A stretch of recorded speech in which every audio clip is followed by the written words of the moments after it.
Hello, my dear students. Welcome to Nexus classes, and I'm your biology mentor. So I hope you all are doing very great. So in this video, we will continue the next topic of the chapter, the cell, the basic unit of life. So इस video में बेटा हम 3 topics पढ़ेंगे and they are very important topics. Number 1 is the ribosome, of course. Number 2 is the cilia and flagella. Number 3 is the centriole and the centrosome. They are very important. So we will discuss one by one. तो सबसे पहले बेटा हम start करते हैं through ribosomes and अब इसके बारे में पढ़ते हैं. सबसे पहले बेटा हम साइंटिस्ट को डिस्कस करेंगे. So it is discovered by Robinson and brown in 1953 in the plant cell and by Pallade in 1955 in animal cell. And after the name of Pallade scientist, they are also known as Pallade particles. This is important. Okay. So let us discuss the definitions. Ribosomes are the naked, मतलब इनके ऊपर कोई भी membrane नहीं होती. They are the naked, not membrane bounded ribonucleoproteins, protoplasmic particles.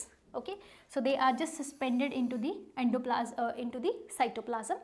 So ये कौन सी दो चीज़ों से बनी है? एक तो राइबोन्यूक्लियोप्रोटीन होगी, ठीक है, RNA and proteins. Very important. You should learn it by heart. It is made up of rRNA and of course proteins. अब इसका फंक्शन क्या है? आप सभी को पढ़ता है, आप लोगों ने 9th में भी पढ़ा होगा कि ribosomes are called as the protein factories. They helps in protein synthesis.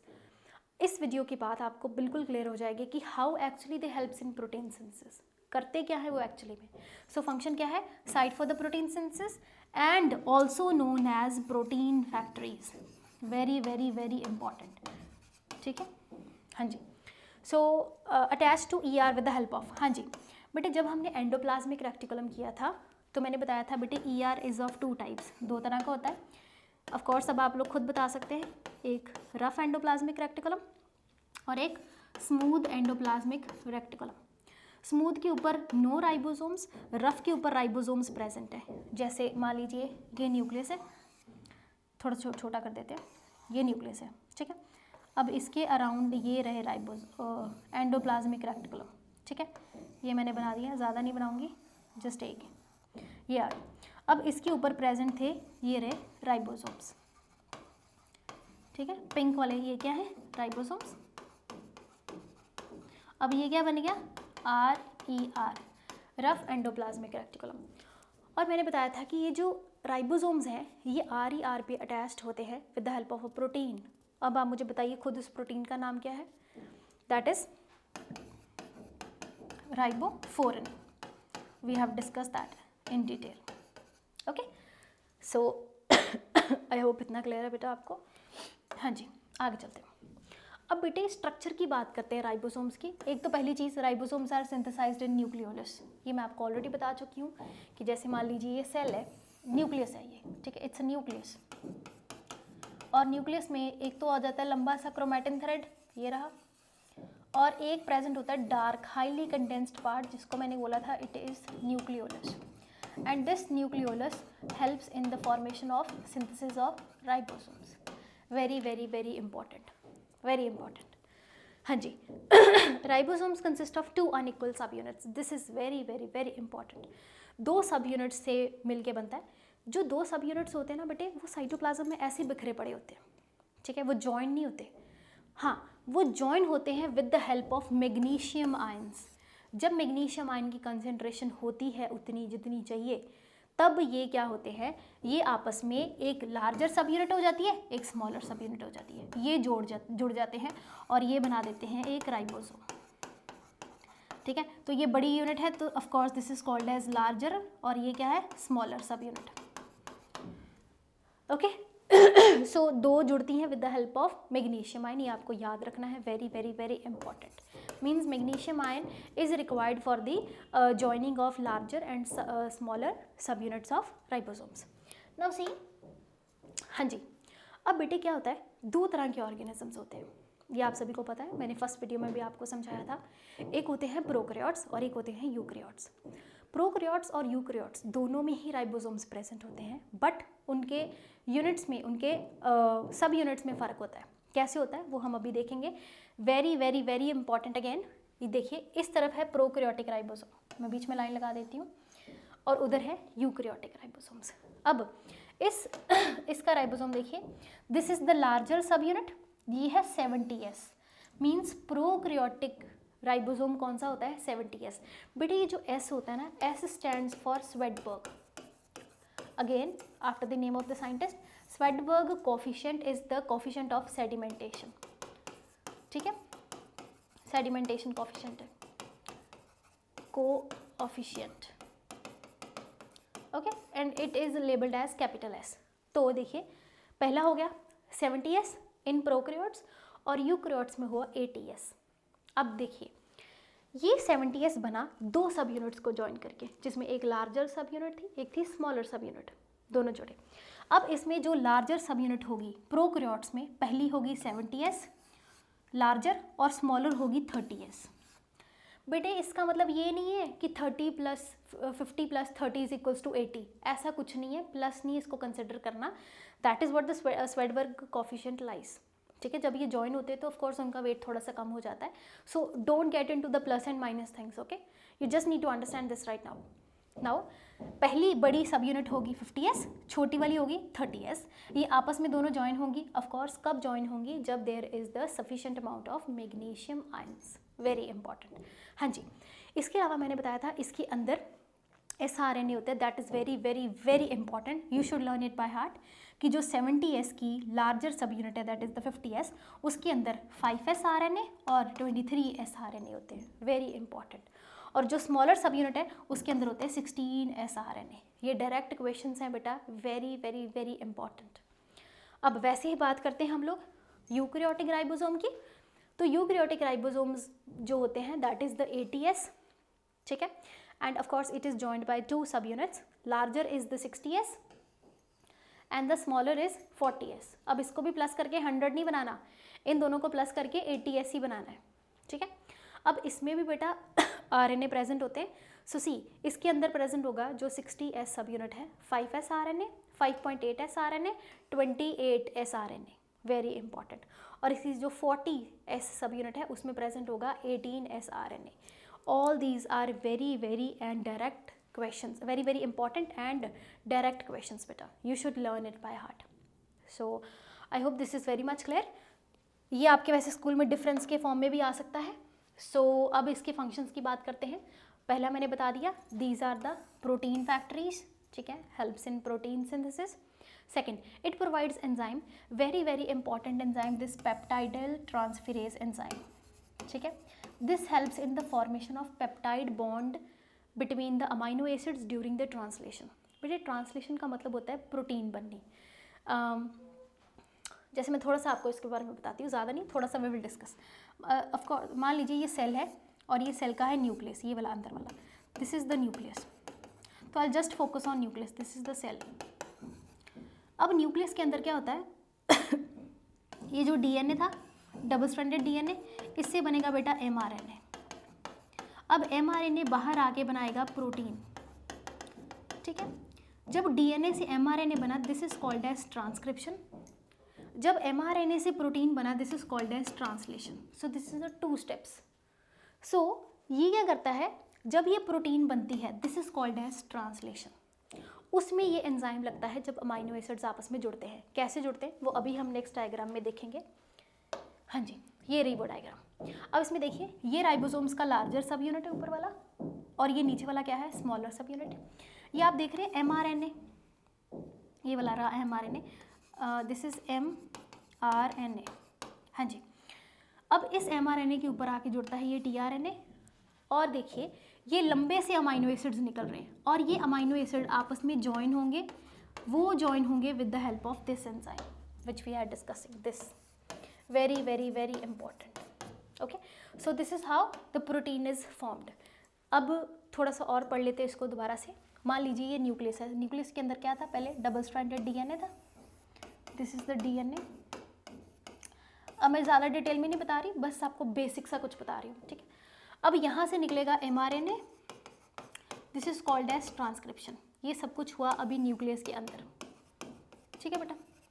अब ये mRNA जो था न्यूक्लियर पोर से बाहर आ जाएगा, बाहर आके ये साइटोप्लाज्म में होगा। अब साइटोप्लाज्म में क्या होगा, राइबोसोम लार्जर और स्मॉलर सब यूनिट जो होगा इस mRNA की चेन, ये mRNA की चेन है, इसके ऊपर आके ये राइबोसोम चिपक जाएगा ऐसे, लार्जर और स्मॉलर सब यूनिट। इसके ऊपर एक कोड होगा, ठीक है। वो कोड को डिटेक्ट करके यहाँ पर अमाइनो एसिड बनते जाएंगे और उनके बीच में पेप्टाइड बॉन्ड बनता जाएगा और यहाँ से प्रोटीन सिंथेसिस हो जाएगी, ठीक है। So this is ultimately leads to formation of protein synthesis, okay. Hence अगर राइबोसोम्स ना होते तो mRNA के ऊपर अटैच ना होते तो बेटे प्रोटीन फॉर्मेशन होती ही नहीं, अमाइनो एसिड बनते ही नहीं, तो प्रोटीन कैसे बन जाती। So they helps in the protein formation, okay. So there is written growing polypeptide chain, okay. So I hope this much is very much clear to you. So next topic जो हमने पढ़ना है अभी बेटा, that is the cilia and flagella, of course very very important. बेटे कई बच्चों को लगता है मैम सीलिया और फ्लैजेला क्या सेम है, no they are not same, they are morphologically different. कैसे, फ्लैजेला होंगे मैक्सिमम 2, 1, 2, 3, 4 इन नंबर मैक्सिमम, उससे ज़्यादा नहीं। बट जो सीलिया होते हैं दे आर इन हंड्रेड्स, काफ़ी ज़्यादा सीलिया प्रेजेंट होते हैं। But both helps in locomotion and movement of the cell. But specifically अगर मैं स्पेसिफिसिटी से बात करूँ तो जो लोकोमोशन में मदद करता है वो मदद करता है बेटा फ्लैजेला, मतलब सेल मूवमेंट में मदद करता है, ठीक है। और अगर वैसे नॉर्मल मूवमेंट है या सेल की भी मूवमेंट कह सकते हैं, वो कौन करता है, सीलिया। वेरी वेरी वेरी इंपॉर्टेंट, ठीक है। अभी हम समझ आएगा अभी आपको, क्योंकि डायग्राम से हमें हमेशा ही ज़्यादा समझ आता है। सो सी, ये ऊपर वाला यूग्लिना की डायग्राम है, you can see there is a long flagella, काफ़ी लंबा फ्लैजेला है। ये फ्लैजेला बेटा प्रोवाइड करेगा लोकोमोशन। जैसे if I talk about a sperm, तो स्पर्म में भी जो लंबा सा नीचे होता है that is the flagella which helps in the locomotion movement, okay. And these are the cilia. आप देख सकते हैं फ्लैजेला सिंपल एक है और cilia are the hair like structures. ये सारी देखो कितने सारी सीलियाज हैं, ये रहे, है ना, so many cilias, this is the paramecium. अब ये सीलियाज भी मदद करते हैं बेटा मूवमेंट में, बीट करेंगे, सीलिया बीटिंग होगी। जैसे ये देखो ये सीलियाज है और ये देखो आपस में मूव कर रहे हैं, बीट कर रहे हैं, देखो they are beating like this, movement show कर रहे हैं, ठीक है। So both the structures help in the locomotion. अब वो तो ठीक है, बट बेटे इनकी एक इंटरनल स्ट्रक्चर भी होती है। जैसे हम लोग मूव करते हैं थ्रू द लिम्स, है ना, हाइंड लिम्स से मूव करते हैं हम लोग, तो ये सीलिया और फ्लैजेला मूव करते हैं मूवमेंट में। ऑफ कोर्स इसका मतलब उनको एटीपी चाहिए, they need to have ATP so that energy they could utilize for the movement. अब उस एनर्जी को देखते हैं कैसे। मान लीजिए ये हम टीएस देखेंगे अब सीलिया का। जैसे मान लीजिए कोई सेल है, ये सेल है, ठीक है, ये बेसल बॉडी होगी, ये नीचे वाली लिख देते हैं मैं यहाँ पर, और इसके ऊपर ये अटैच्ड है फ्लैजेला या सीलिया, कुछ भी कह लो। अब इसको काटा, जैसे मान लीजिए ये इसके ऊपर ऐसे सीलिया अटैच्ड है, ठीक है सपोज, और मैंने इसको ऐसे काटा और फिर मैंने इसको ऐसे देखा, समझ आया स्ट्रक्चर। काटने के बाद हमने इसको ऊपर से देखा, तो ऊपर से देख के ये स्ट्रक्चर दिख रही है आपको, ये वाली स्ट्रक्चर। अभी हम थोड़ी देर में इस स्ट्रक्चर को और डिटेल में पढ़ेंगे, because that is there in your NCERT also. So this is the basal body over which the cilia is attached. तो ये आपकी मैंने एनसीईआरटी से डायग्राम लिया है बेटा, वेरी इजी, कुछ बेटा अपनी इस डायग्राम में। ये स्ट्रक्चर है कैसी, समझते इसको। मान लीजिए ये एक ऐसे सीलिया था, ऐसे, इसको मैंने इसको सेंटर से ऐसे काटा और मैंने इसको ऐसे ऊपर से देखा। अब जब मैंने ऊपर से देखा तो सेंटर में 2 माइक्रोट्यूब्यूल्स दिखे मुझे, ठीक है। इनके around they are covered with the central sheath. अब उसके अराउंड 9 अनदर माइक्रोट्यूब्यूल्स हैं, मतलब 2 सेंट्रल हो गए, बाकी पेरिफेरल माइक्रोट्यूब्यूल्स हो गए। और जो पेरिफेरी पे सिचुएटेड है वो डुप्लेट्स की फॉर्म में, 2 अंदर वाला भी डुप्लेट है बट बाहर वाले भी डुप्लेट है। कैसे है, मान लीजिए ये वाला अंदर है, ये डुप्लेट की फॉर्म में, एक और एक ये हो गया suppose. I am just showing you diagram just to make you people understand how it is. तो ये अंदर 2 आ गए सेंट्रल वाले, they will be covered with the central sheath, ठीक है। इतनी स्ट्रक्चर समझ आ गई। अब इसके बाहर 1, 2, 3, 4, 5, 6, 7, 8, 9 ये बाहर भी स्ट्रक्चर्स प्रेजेंट हैं। जो बाहर प्रेजेंट है they are called as peripheral microtubules, they are in the form of doublets. दो माइक्रोट्यूब्यूल्स आपस में जुड़े हैं डुप्लेट्स की फॉर्म में। अब इस डायग्राम को समझते हैं। हाँ जी, सबसे पहले बेटा बात करते हैं, बाहर वाली होगी प्लाज्मा मेम्ब्रेन, ठीक है। ये डायग्राम कैसे, मान लीजिए ये था ऐसे, मैंने इसको काटा, ठीक है। इसको काटने के बाद ये वाली डायग्राम देखी ऊपर से, टीएस सेक्शन देखा। अब ये सेंट्रल में क्या आ गए, central microtubules and they are covered with the central sheath, ये रेड वाला part, this is the central wreath layer of protein covering that. इसके अलावा ये दो डुप्लेट्स हैं, ए और बी, ये डुप्लेट्स हो गए, ए एंड बी, ये आपस में डुप्लेट्स हैं, they are called as peripheral microtubules, okay. And this two are the central microtubule. तो इसमें अरेंजमेंट हो गया बेटा 9+2 अरेंजमेंट, 2 सेंटर में, सॉरी 9 बाहर अटैच्ड है, जैसे 1 2 3 4 5 6 7 8 9 हो गए। तो 9+2 अरेंजमेंट में डुप्लेट्स की फॉर्म में है, ठीक है बेटा। तो this is the TS of the cilia और flagella, one of the same thing. Paper में इसकी डायग्राम भी, स्कूल बोर्ड्स में इसकी डायग्राम भी ड्रॉ करने को आ सकती है और इसके रिलेटेड क्वेश्चन भी पूछे जाते हैं, ठीक है। But the major thing you should know that 9+2 arrangement, that is very very important arrangement of microtubules, okay.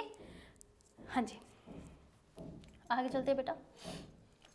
अब फंक्शंस क्या है, ऑफ कोर्स पहला फंक्शन इसका helps in locomotion, of course. Second is create current for obtaining food from the aquatic medium, food capturing में मदद करता है, ठीक है। जैसे यही है, इसके अराउंड ही इतने सारे सीलियाज है सपोज, ठीक है। ये सीलियाज क्या करेंगे, बीट करेंगे। बीट करने के कारण क्या होगा, अगर आसपास कोई फूड है तो वो कलेक्ट होके इनके पास आ जाएगा और ये इनगल्फ कर सकते हैं उस फूड को, तो फूड कैप्चरिंग में मदद होती है। नेक्स्ट, सीलिया ऑफ रेस्पिरेटरी ट्रैक, हमारी बॉडी के अंदर जो रेस्पिरेटरी ट्रैक में सीलियाज प्रेजेंट होते हैं बेटे, वो क्या करते हैं, eliminate dust particles, they prevent the entry of the dust particles into our lungs.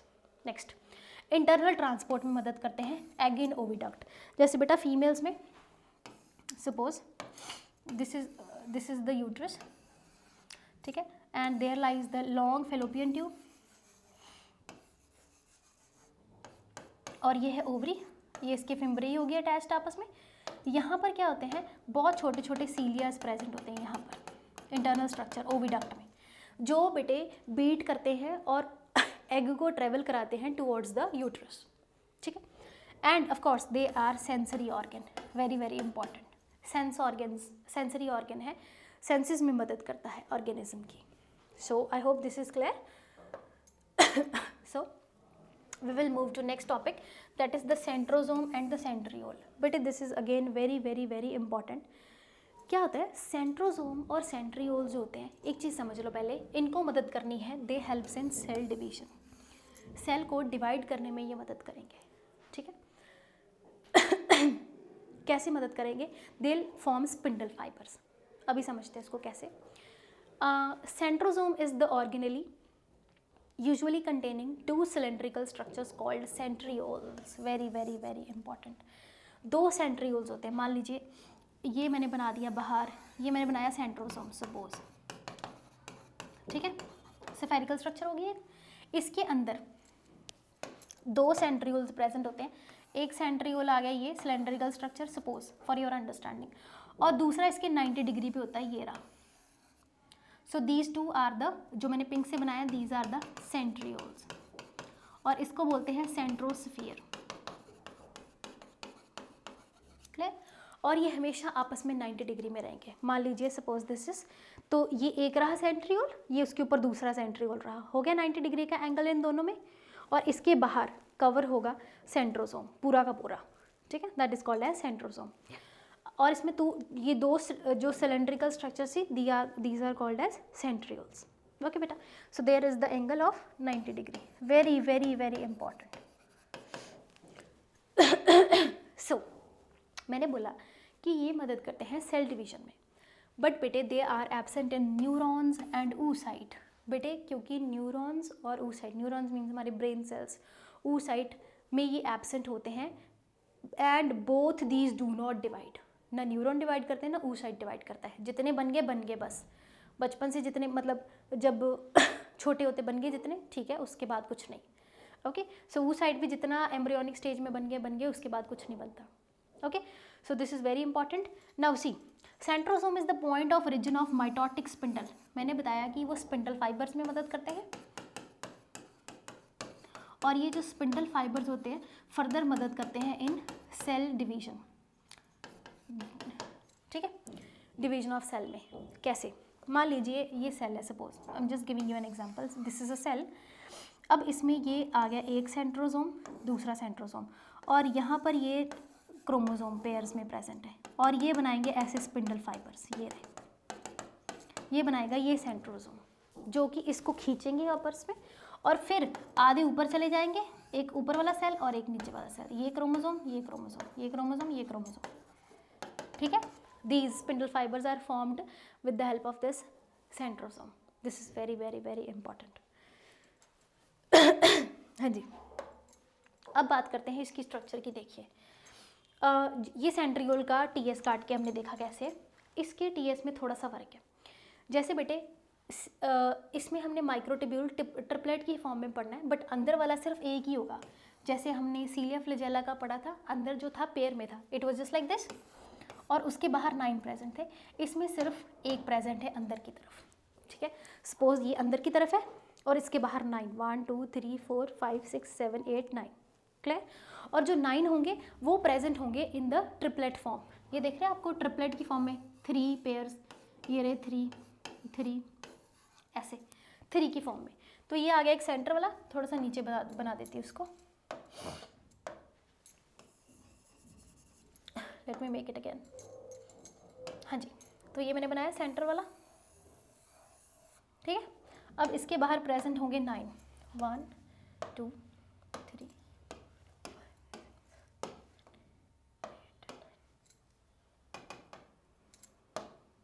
हाँ जी, अब मैं बना देती हूँ। तो ये रहे पेयर 1 2 3 3 3 1 2 3 1 2 3 2 3